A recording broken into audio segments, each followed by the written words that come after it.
بسم الله توكلت على الله. يا ألف أهلا بحبايب المصطفى في الكوكب كله. نوحد الواحد ونصلي على حبيبكم الهادي، ويلا مع بعض كده نعمل أسهل وأخف صينية بطاطا ممكن تعمليها في حياتك. كمان طعمها لذيذ جدا ومميزة بإنها كريمية قوي، هتعجب كل أسرتك. اتفضلي معانا نشوف منتهى البساطة إزاي نعمل أحلى صينية بطاطا على الكوكب.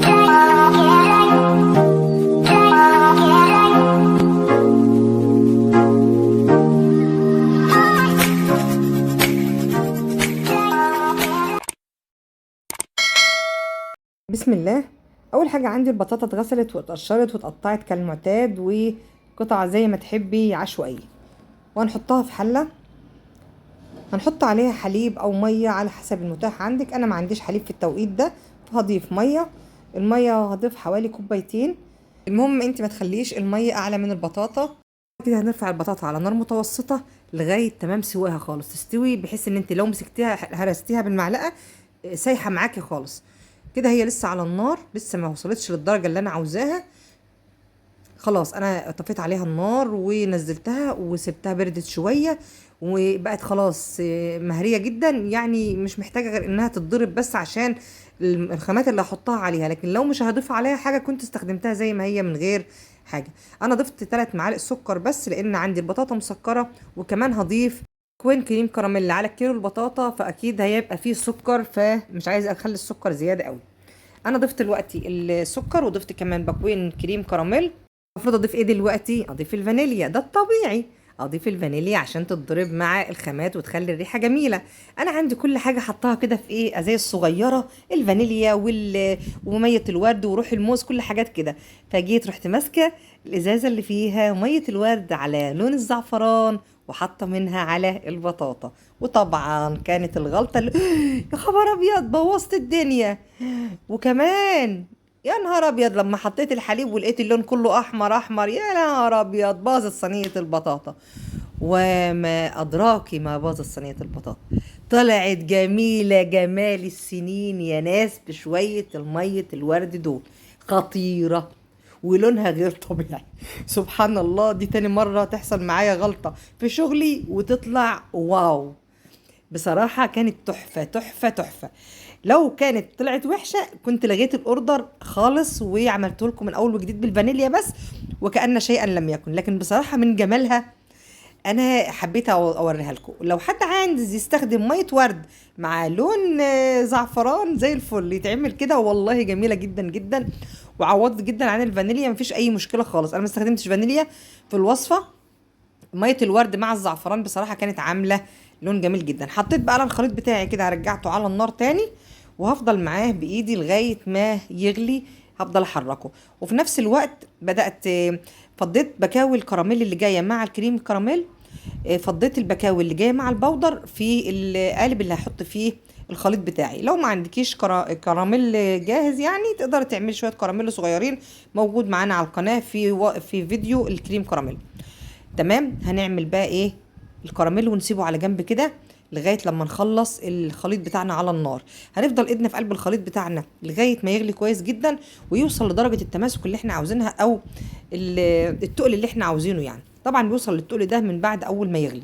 يعني اول ما يغلي بيبدا يدينا درجات التقل اللي احنا عاوزينها لغايه ما نوصل للدرجه اللي احنا عاوزينها بالظبط، وناخده ونروح نفضيه في القوارب.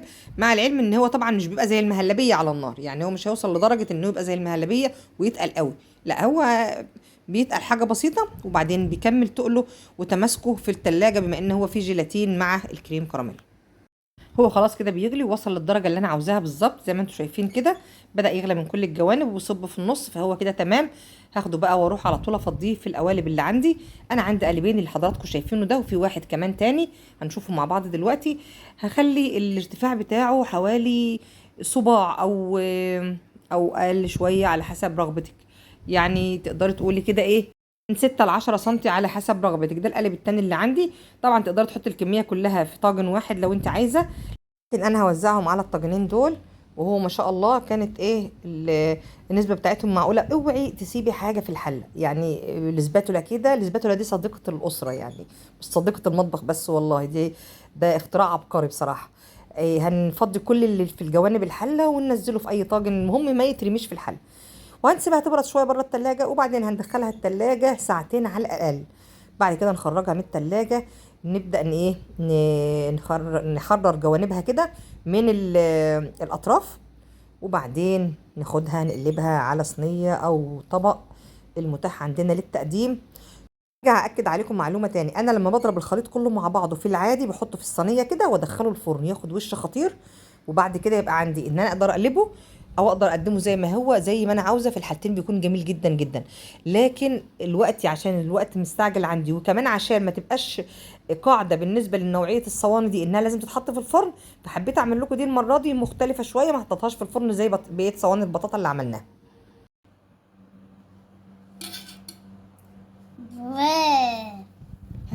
بعد ما سمعت واو دي من حبيبة، بصراحة هي كانت واو فعلا.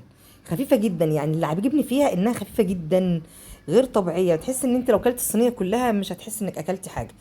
وفي نفس الوقت المكونات نوعا ما مش كتيرة قوي زي بقية الحلو البارد اللي بنعمله.